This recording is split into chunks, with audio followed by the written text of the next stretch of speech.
Uh, uh, so, as I told you that the concept of social justice and the concept of these human rights are blended together. They go together actually. In fact, wherever you find the concept of social justice, you find the concept of human rights also. Because in the present scenario, there is a large scale violation of human rights we find across the globe in different ways and different methodology. Therefore, basically, first we should find out and understand what is the meaning of social justice. Social justice is nothing but it is a concept, it's a living concept which has no precise definition. There is no universal definition has been given by any individual so far as the social justice is concerned. But the concept has been discussed and evaluated by various scholars across the globe, including the Mark Galanter, who is a very eminent academician who tried to explain the meaning of social justice. Therefore, the concept of social justice, it provides the sustenance to the rule of law. See, wherever there is a violation of a rule of law, there you find there is a violation of social justice. To put it otherwise, we can also say that social justice is nothing but right of the weak, aged persons, poorer sections of the society, vulnerable sections including women, children, and other underprivileged persons who are to be protected and safeguarded by the state. And it is the duty of the state to protect the interest of these sections of the societies. We have been seeing across the globe how social justice is being violated in respect of the blacks in America and various downtrodden sections across the globe in different countries. Therefore, India is not lagging behind in the violation of social justice. Our constitutional makers, at the time of drafting the constitution, they wanted to include specifically the concept of social justice to see that every individual in India, after the constitution came into force, must be able to get justice in terms of social justice. When I said social justice, we are always reminded of how the society was there in the earlier time. In the earlier time, society was divided into different categories. The poorer sections of the society, the vulnerable sections of the society, the marginalized groups, they were not treated as human beings. They were deprived of the basic requirements like education. They were deprived of the basic necessities like food, clothing, shelter. Even they were not able to live happily within their locality. See, that was a very pathetic situation in which the people of India, some segments of the society, living in such a unconditional situation. Therefore, the concept of social justice, it acts as a balancing wheel between the haves and have-nots. It is unfortunate that in India, we have been living in the midst of various dichotomies. Dichotomy between the rich and the poor, dichotomy between the minority and majority, dichotomy between the haves and have-nots, wise and virtuous, good and bad. All these, in fact, needs to be balanced. And once these dichotomies are balanced, then only we can build an efficient structure of the society, a healthy society, which is contemplated by Roscoe in his social engineering theory. I would like to remind you the Roscoe's notion of social engineering theory, which tries to balance between the haves and have-nots. Ultimate goal is to achieve social justice. And he says, the structure of the society must be built in such a way that haves and have-nots must be brought together and balance them for building an efficient structure of the society as far as possible, with minimum waste and maximum wants, satisfaction of maximum wants. See, this idea of Roscoe's balancing the haves and have-nots in his social engineering theory has been very much found in the Indian Constitution. Dr. B.R. Ambedkar, while drafting the Constitution along with his colleagues, gave more importance to the concept of social justice, wherein he tries to balance the rich and the poor, the minority and the majority, the vulnerable sections of the society and the people who are in the upper echelons, which is found in the preamble of the Indian Constitution. Therefore, the Constitution of India is a social document based on social justice for the upliftment of downtrodden and weaker sections of the society. The Constitution of India is not just only provides for the structure of the government. Not only it provides how the government should work and what are the obligations and responsibilities of the government, but Constitution also envisages how to achieve justice, especially social justice, to the vulnerable and downtrodden sections of the society.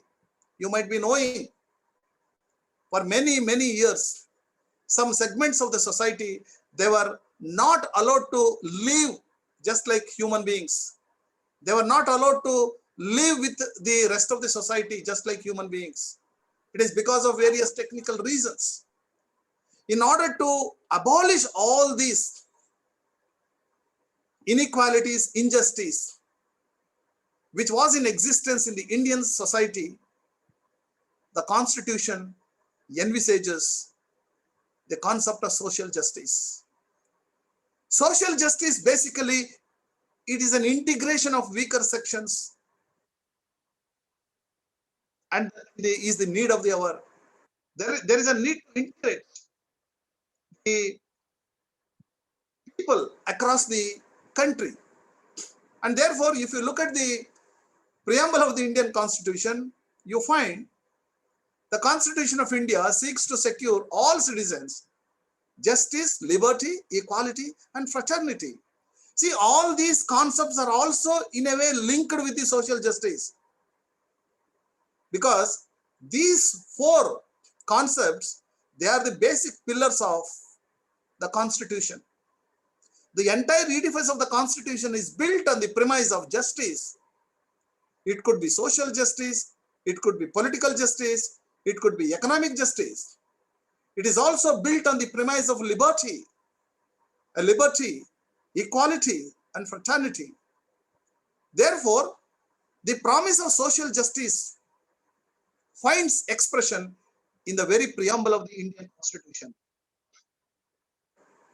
Look at the preamble of the Indian Constitution, because you all know, just to remind you, the preamble of the Indian Constitution basically secures to all citizens justice, social, economic, and political, liberty of thought, expressions and belief, faith and worship, equality. For many, many years, equality was not ensured in the Indian social system. There was no equality among the various sections of the society. For the first time after the Constitution, came into force. In the constitution, it is ensured that equality should be extended to all citizens of this country, irrespective of the religion, irrespective of the caste, irrespective of the community, or irrespective of the language and whatever it may be. So therefore, equality in terms of status and equality in terms of opportunity. Fraternity. We had no fraternity at all. Dignity of the individuals, where do you find? Those days where people were, some segment of the society, especially the vulnerable segment of the society, could be women, children, scheduled caste, scheduled tribes, backward classes. They were not treated with human dignity. For the first time, the constitution ensured fraternity, assuring dignity of the individual. Therefore, the aim of the constitution, the basic aim of the constitution makers was to have a welfare state. Welfare state can be achieved only through ensuring social justice. And their concept and their intention was also to have an egalitarian type of society. Why do we have egalitarian society? Because we want to ensure social justice to everybody, every individual. What is the social justice? Allow the vulnerable sections of the society to all walks of life, public life. Let them enter the temples. Let them enter the public resorts, public restaurants. Let them use the public places, public entertainment houses. See, that is reflected very much in Article 15, subclass 2.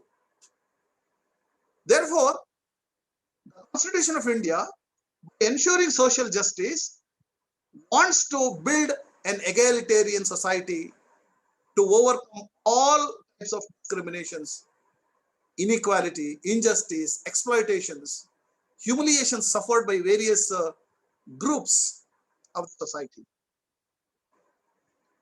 In order to achieve this social justice and to secure the basic rights to the citizens in general, and in particular women, children, and scheduled caste and scheduled tribes, this concept was ensured.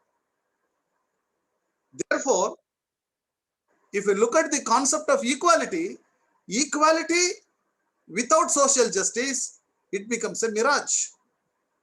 It is something like a rudderless ship. If you want to go in a proper direction, you need a rudder to be used in the ship. Likewise, if you want to take the society in the right track, if you want to build an egalitarian type of society which is free from all kinds of injustice, inequalities, you must need equality.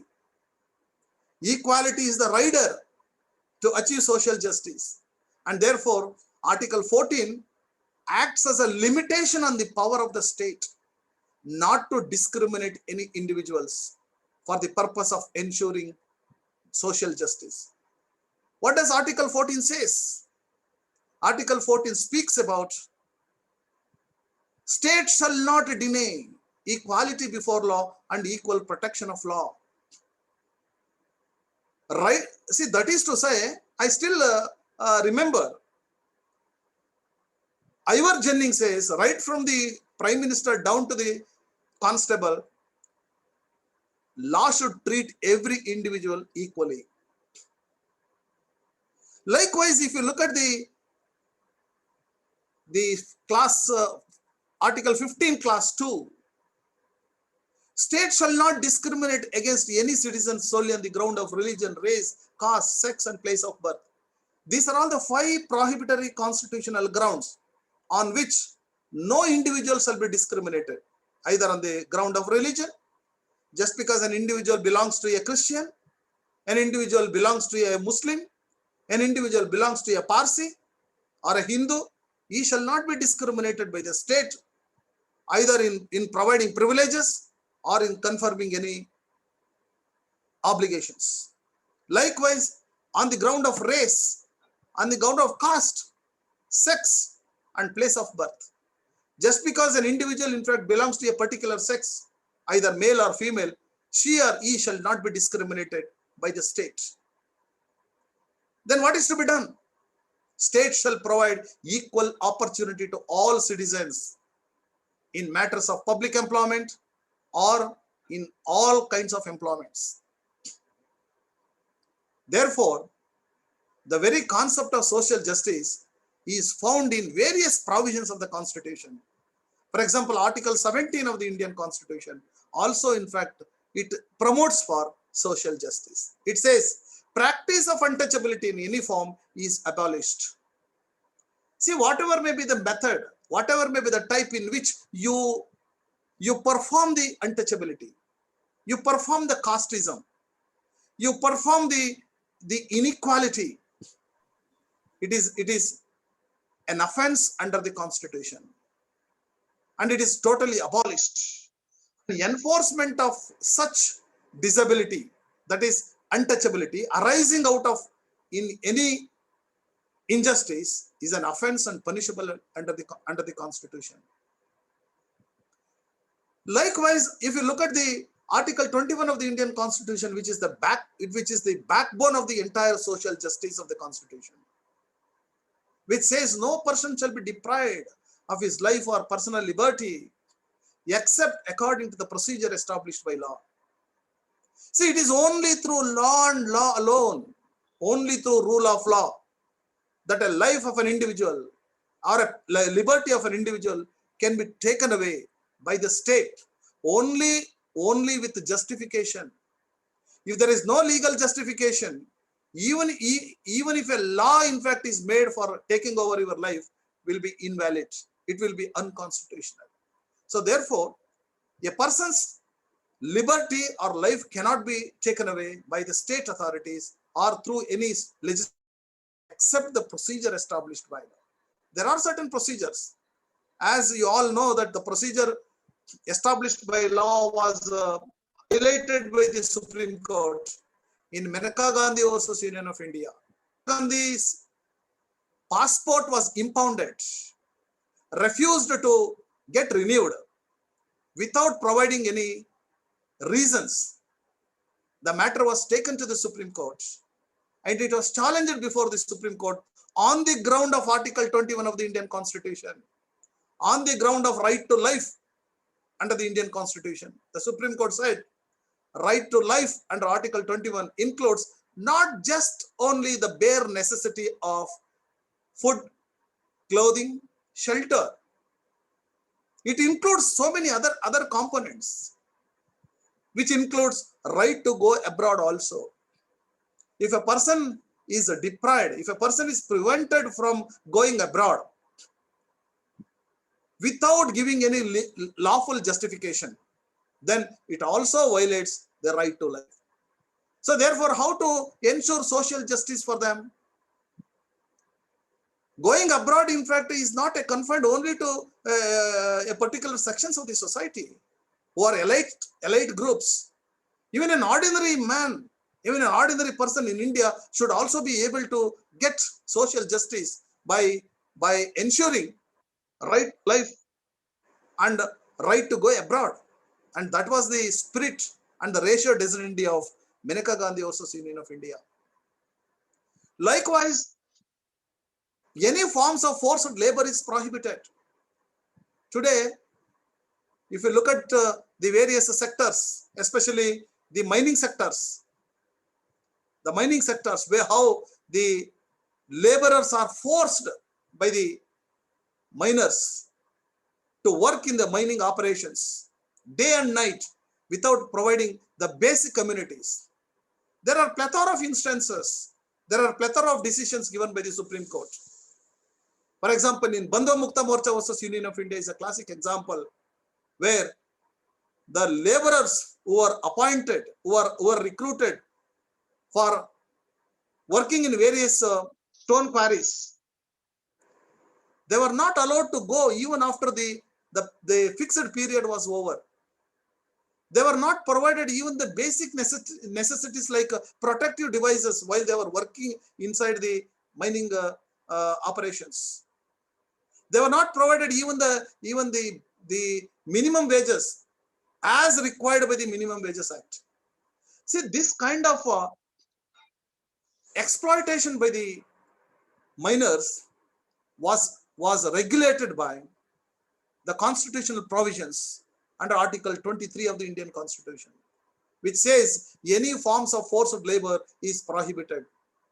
For example, if the teachers are exploited by the institutions, if the employees are exploited by the employers, if the workers are exploited by the employers, if the laborers are exploited by their owners or managers or employers, I think it is a violation of the right to life. It is a violation of social justice.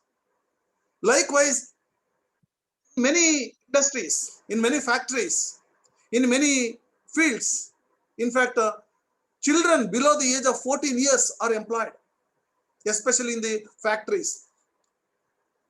Children, in fact, they are lured by the managers. They are lured by the owners of the factories in order to see that they should get labor from the children. Constitution has prevented. Constitution has prevented under Article 24 of the Indian Constitution. No child below the age of 14 years shall be employed to work in any factory or mine or engaged in any hazardous employment. If the children are employed in the hazardous employment, for example, in manufacturing of crackers, or manufacturing of the garment industries, where the children below the age of 14 years are employed in a hazardous employment, I think it violates their right to life, and violation of right to life leads to the violation of their social justice. Likewise,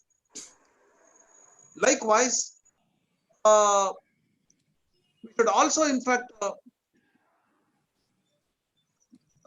second.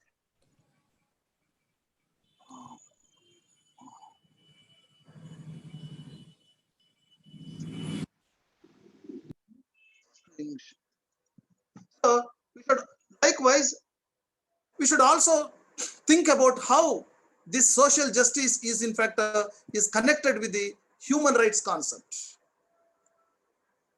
As I told you, human rights, in fact, they are an integral part of human beings. There are certain human rights which cannot be segregated from the human beings. If they are segregated, human beings, in fact, they cannot live as human beings. You hear me? Hello?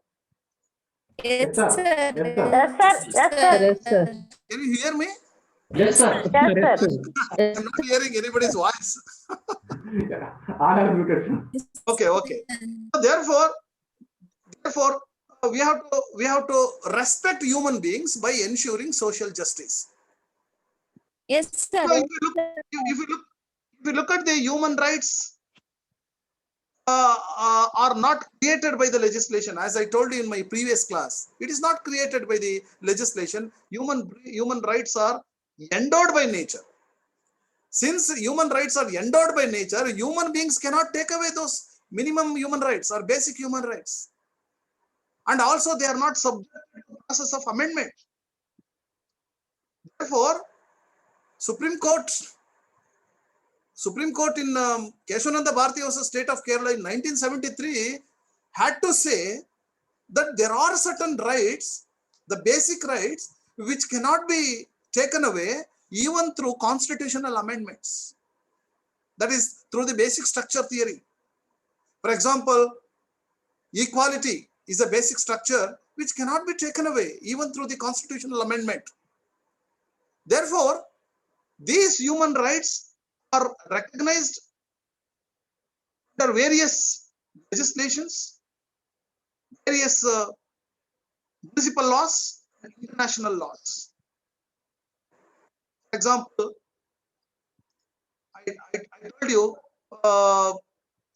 in the international law, UDHR, Universal Declaration of Human Rights, or even in American Constitution, or in Canadian Constitution, or even Indian Constitution, all these constitutions, in fact, they focus upon the concept of social justice through recognizing right to life, right to equality, right to liberty, right to fraternity, and right to live with human dignity.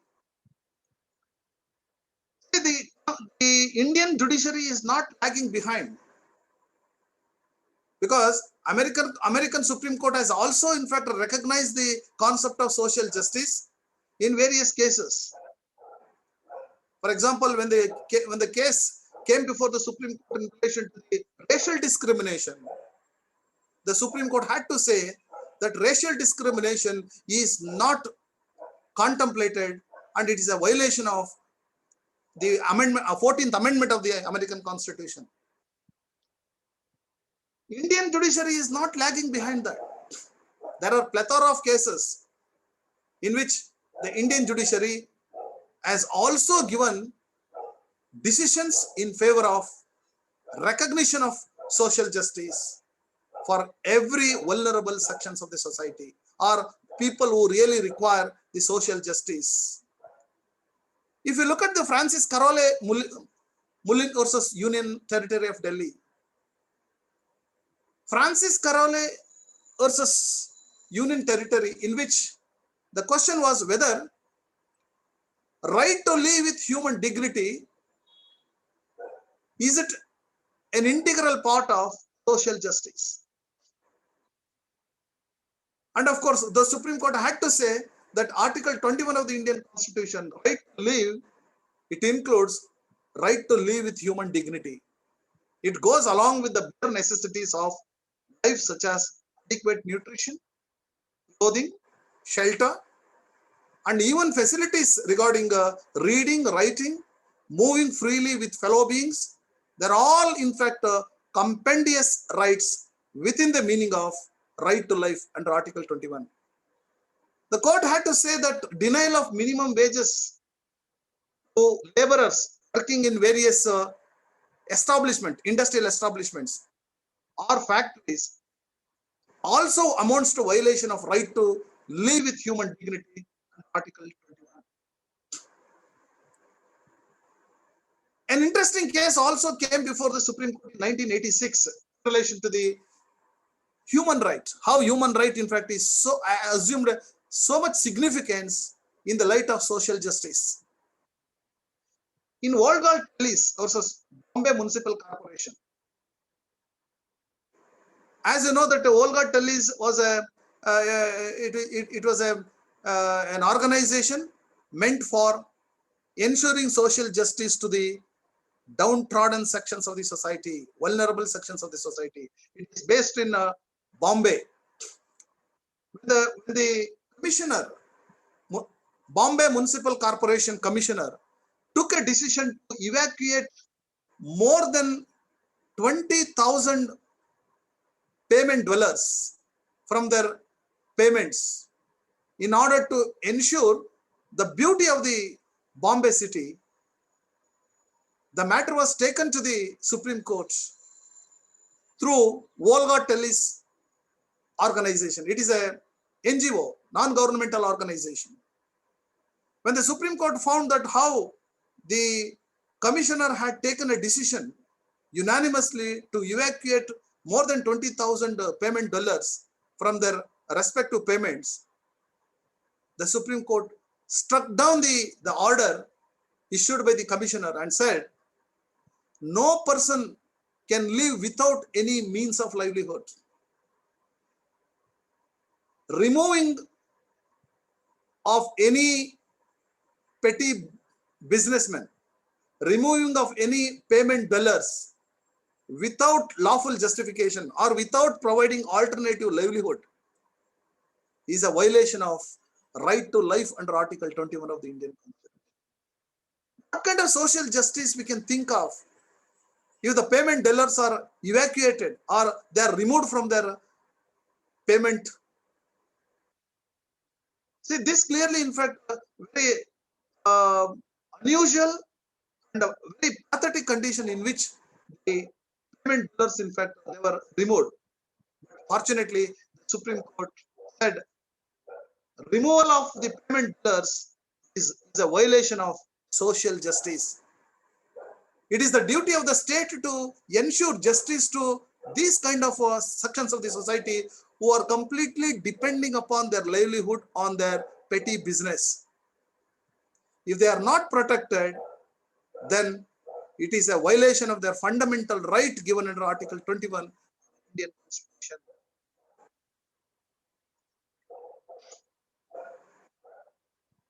Real social justice ensured by the Indian judiciary through protection of human rights can be found in many decisions relating to prisoners. For the first time in 1978, Supreme Court in Sunil Batra versus Delhi administration.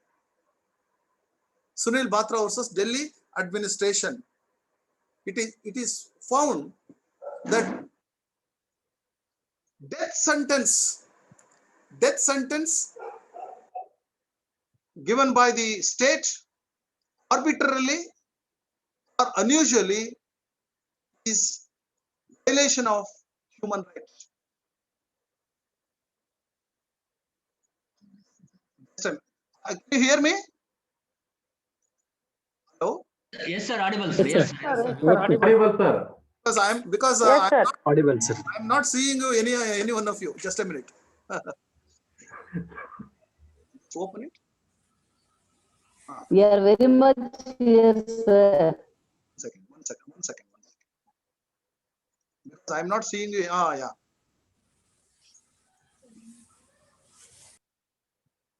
Remove this slide.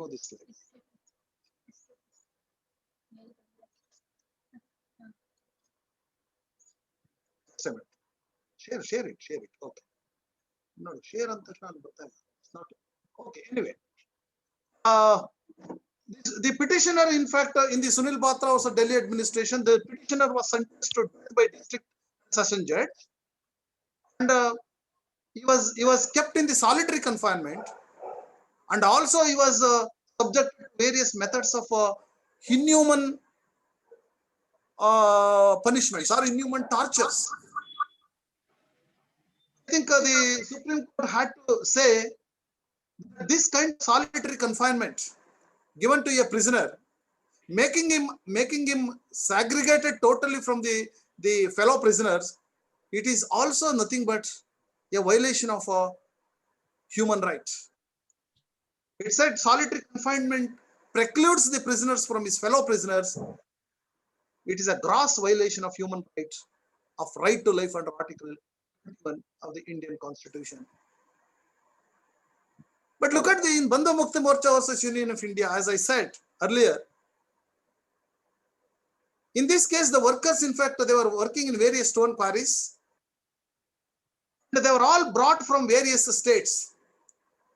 Especially, they were brought from Karnataka, state of Karnataka, state of Andhra, state of Madras, then state of Kerala. See, most of the workers were brought from the southern parts of India to work in various projects and also in the stone quarries. They were brought, the government, the union government, through the contractors, did not provide the basic requirements required for these laborers. But they had to work under the subjugation of the contractors represented by the union government. Even they were not allowed to go back their homes after the labor period was over. Supreme Court said this is nothing but the violation of human rights, and it is the high time that the Supreme Court has to ensure social justice to this kind of the laborers who are vulnerable to the exploitation of the owners of the miners. Look at the Ratlam Municipal Council versus Vardichan. It's a very interesting case which many of you are aware. For the first time, a principle was laid down by the Supreme Court in Ratlam Municipal Council versus Vardichan in order to ensure social justice to all the residents of Ratlam Municipal Council. The principle laid down by this case was, irrespective of the economic stability of the municipal corporation or municipal council, whether they have economically stable or not, it shall be the duty of the corporation or municipal council to ensure environmental, good environment or pollution-free environment. If the pollution-free environment is not ensured to the residents of the locality of any municipal corporation or municipal council, it is a violation of the right to life under Article 21 of the Indian Constitution. Because in this case, what happened for nearly 17 years, the Ratlam Municipal Council had not provided drainage system to the residents of this locality. And as a result of which, the residents of this locality are infected with many ailments. Municipal waste, in fact, was left accumulated on the land, causing dermatitis, problem of dermatitis to many local people or the residents. And as a result of which, public interest litigation was filed against the municipality. The basic question which was pleaded before the Supreme Court by the municipality was, due to the economic inability, the municipal council has not been able to take up the drainage system, providing drainage system over a period of 17 years. The Supreme Court struck down the contention or struck down the argument of the municipality and said economic inability is not a ground for violation of environmental laws. If every corporation or municipal council starts pleading that because of economic inability we are not able to ensure pollution-free environment, I think the people will have to face dire consequences.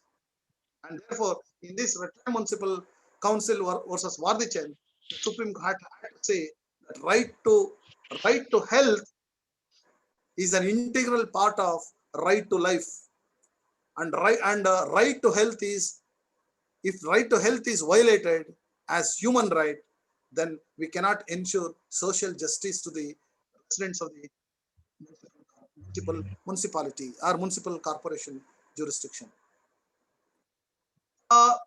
Look at the social justice ensured to the vulnerable sections, especially the patients who are subjected to the negligence of the medical practitioners. Because every individual in India is entitled to have a medical care within the meaning of Article 21. Because Article 21 is not only a fundamental right, it is a human right. Right to life includes right to have immediate medical care.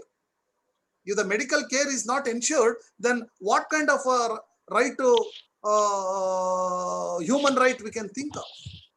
Therefore, in Consumer Education and Research Center versus Union of India in 1995, in which right to health and medical care was considered as a fundamental right under Article 21 of the Indian Constitution, because it includes protection of health and strength of the workers working in various industrial establishments and enable them to live with human dignity.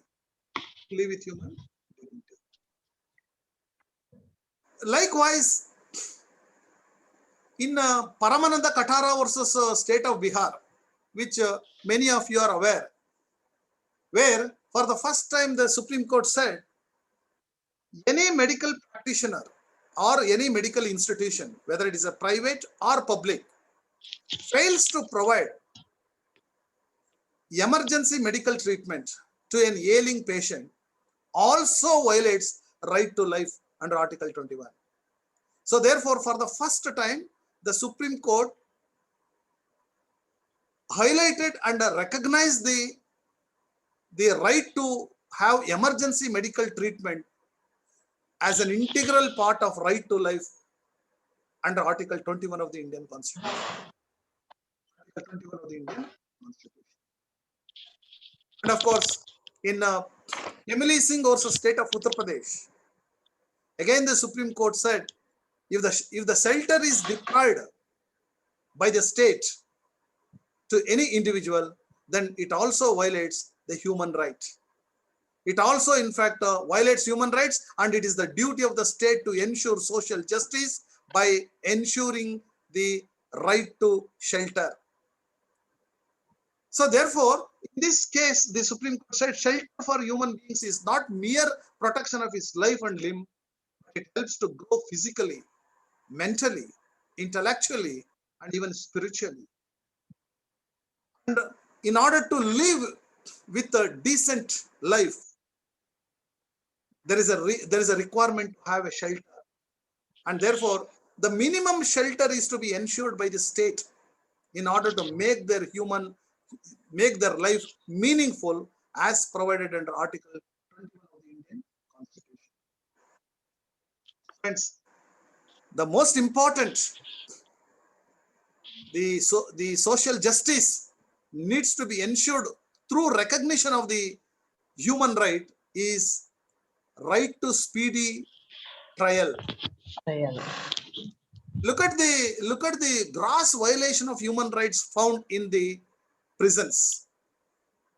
There are many people who are arrested, put into the jail, they are sent to the judicial custody, and they have been in the judicial custody for many years without subjecting to trial.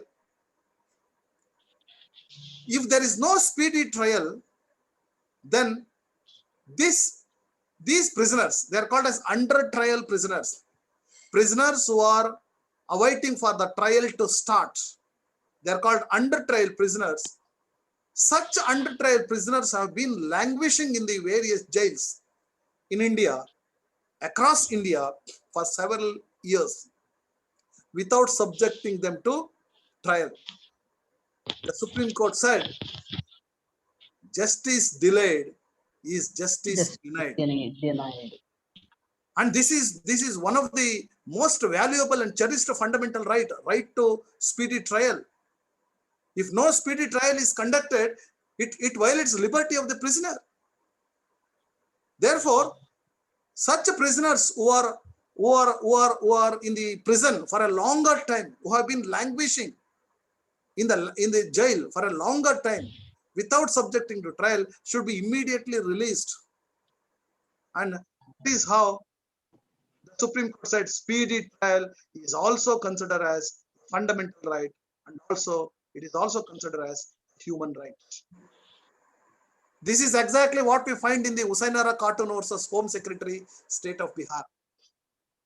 In this case, the writ petition was filed by a number of under trial prisoners who are in jail for many years without a trial. And again, the Supreme Court had to say, right to speedy trial is a fundamental right, is an inherent right implicit in the Article 21 of the Indian Constitution. If you are not able to conduct the speedy trial, what kind of social justice we can think of? The social justice becomes a mirage. If the speedy trial is not ensured by the judiciary, therefore the court said under trial prisoners shall be immediately released on personal bonds if the speedy trial is not conducted.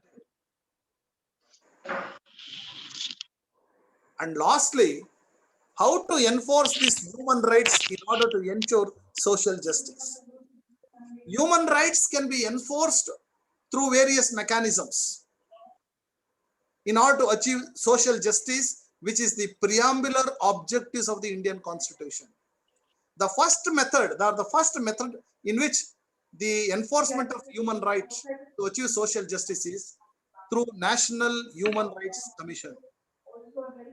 National Human Rights Commission is a statutory body, is a constitutional body which takes up the case of human rights violations and either by suo motu or on the complaint made by the injured persons.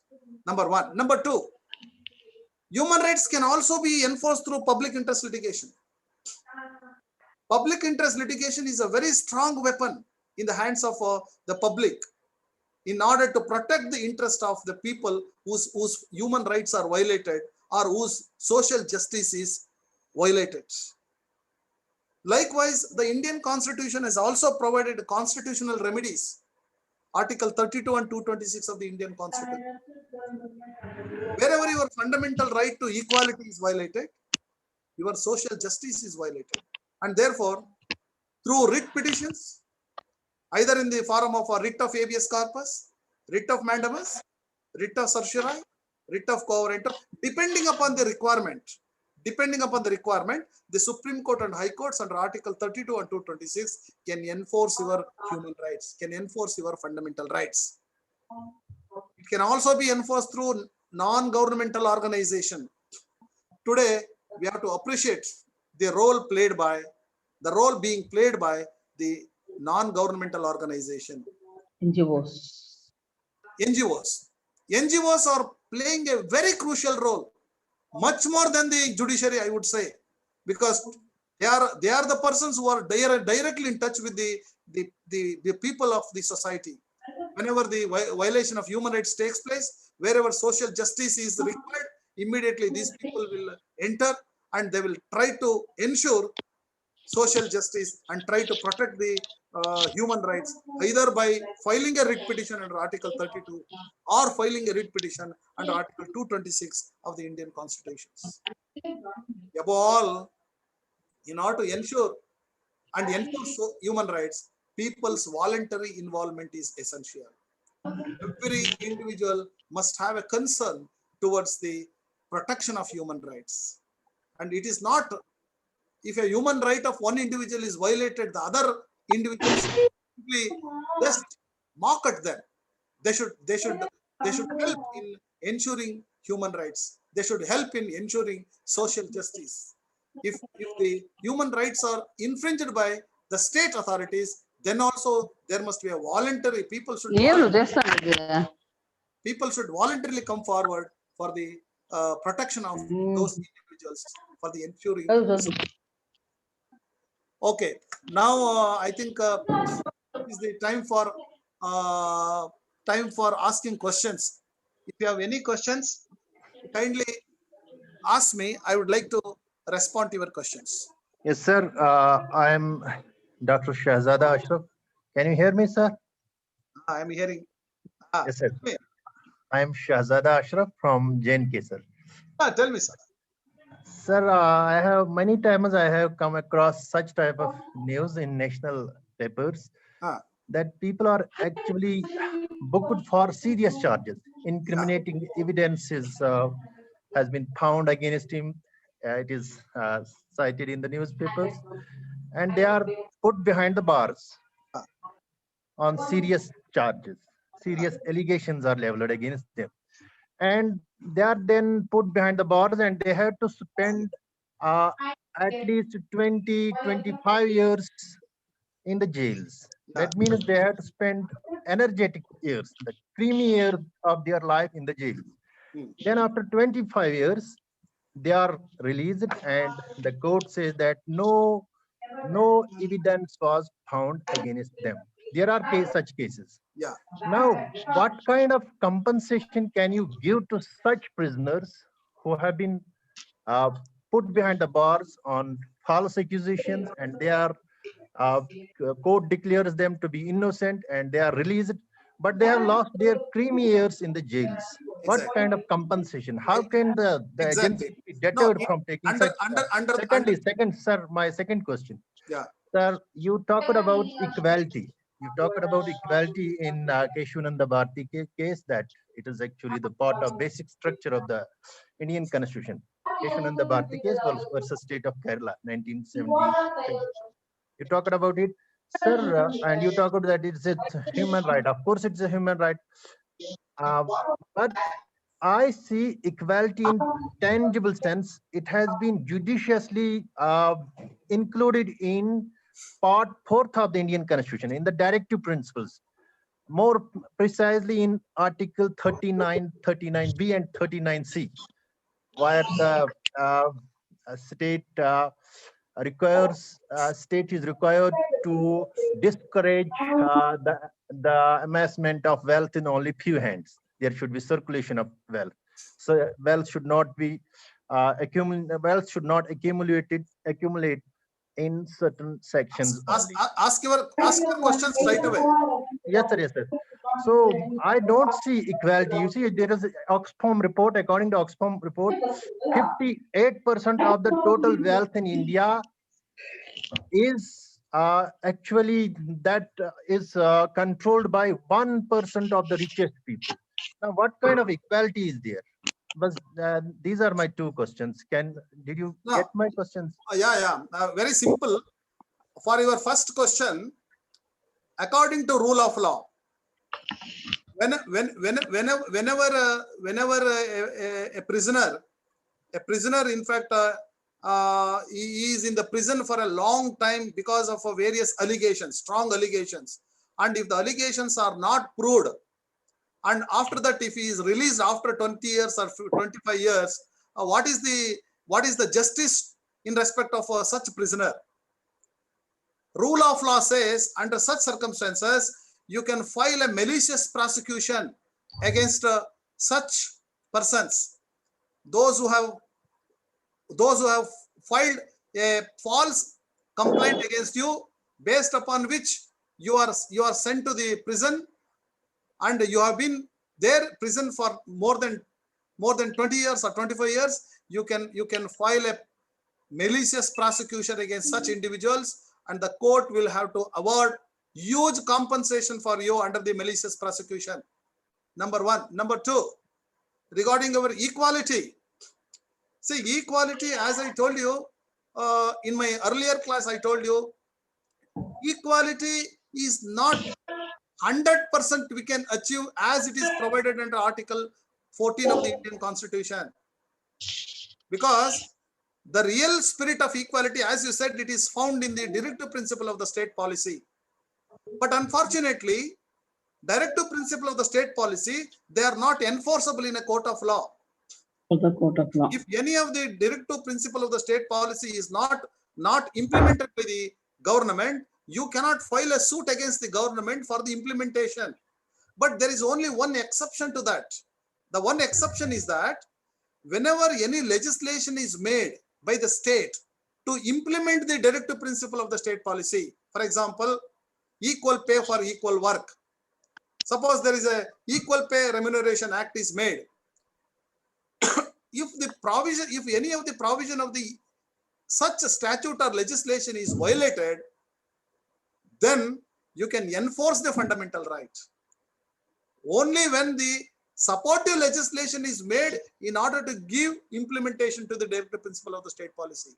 Otherwise, you cannot enforce the directive principle of the state policy. Then what is the use of having such directions? You may ask me a question. Dr. Ambedkar, while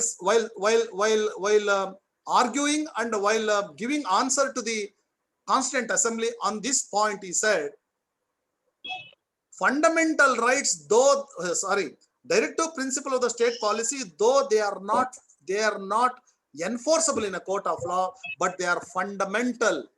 They are fundamental for the good governance of the state. They are fundamental for the good governance of the state.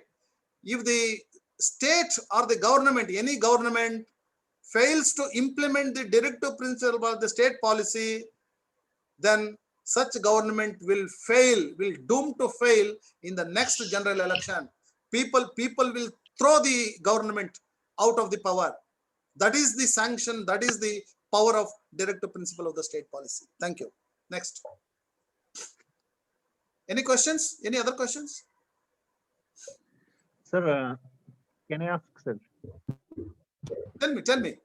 Sir, I agreed with you on the first question, 100%, but not on the second question. I reserve the right to disagree with you. Tell me. Sir, you see, sir, the preamble mentions India to be a socialist state, included in the preamble through 42nd Amendment Act, I think. Yeah. Now, preamble is also deemed to be the part of basic structure of Indian Constitution. Exactly. As per Keshwanand Bharti. Yes. But after so many years, India, which I see now, there doesn't appear any indication of socialist India. It is far from being socialist. There is huge disparity between rich and poor. That is what my question is. That is why I asked you, equality in tangible sense has been put judiciously, I used this word, indirect principles of state policy. They are not enforceable. This is what my question is. Yeah, that is true. For that, my answer is, Ivar Jennings, as already said, socialism, which is linked with the equality clause in the preamble, is such that equality means among the equals, law should be equal. Among the unequals, law should be different. Like should be treated alike, unlike should be treated differently. That is to say, wherever the socialistic pattern of society is very much required, wherever the socialism concept is very much required to uplift certain sections of the society, it shall be the duty of the state to ensure the socialism concept. I am not denying for that. But unfortunately, as thought of in the preamble of the Indian Constitution, we have not been achieved the socialistic pattern of society even after many years of the Constitution came into force. I agree for that. Yes. Any other question? Sir, my name is Mondas from Krishnadevaraya, sir. Can you hear me, sir? Yeah. Hello. Speak a little louder. You remove this. Speak a little louder.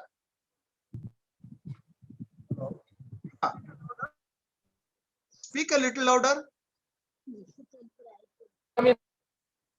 Yes. ಅವ್ರದ್ದು of ಮಾಡ್ಕೋಬೇಕಲ್ವಾ ಆ ಕಡೆ. Please unmute and speak. Hello. Can you hear me? Ramesh, can you hear me? Yes, sir. Yes, sir. Can you hear me, sir? Now. Yeah. Tell me what is the question? Tell me. I am not hearing anything from you, sir. Can you hear me, sir? Yeah. Tell me. It's not hearing. I am not hearing. ಇಲ್ಲೇನು unmute ಆಗೋಗಿದೆ ನಮ್ದು. Sir ನಿಮಗೆ correct ಆಗಿದೆ sir. ಅವ್ರದೇ ಸ್ವಲ್ಪ voice ಬದಲು ನಮಗೂ ಏನು ಕೇಳಕ್ಕಿಲ್ಲ. I am not hearing anything from your side. Please louder. What do you how do you refer to? Can you hear me now, sir? Yeah, tell me. Goswami's arrest. Huh? The government itself instructed that he has to be arrested immediately. Who? Arunabh Goswami in Maharashtra. He is a media baron. So, how is his human rights violated in terms of individuals' rights being protected by the government? See, what do you know the reasons why immediately he should be arrested? No, that's what I'm asking, sir. He might be. Media is very much free in our country. Media has done everything, or media has not done anything, or media has overdone anything. No. So, what does the government have the right to arrest? Please be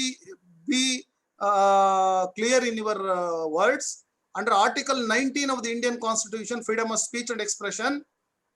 Freedom of speech and expression given to the citizens under Article 19(1)(a is in no way different from that of the freedom of speech and expression given to the media.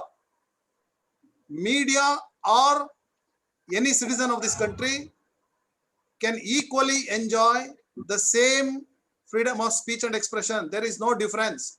State can impose any restrictions upon your freedom of speech and expression subject to certain restrictions. Article 19, class Article 1, 19, sir. class 2, subject to restriction, 7 restrictions. In the interest of Fine, sovereignty sir. I and agree. Yes, Article 19, class 2. Article 19, I sub class agree. 2. In the interest of sovereignty and integrity of India, in the interest of security of India, in the interest of morality, in the interest of defamation, contempt of court.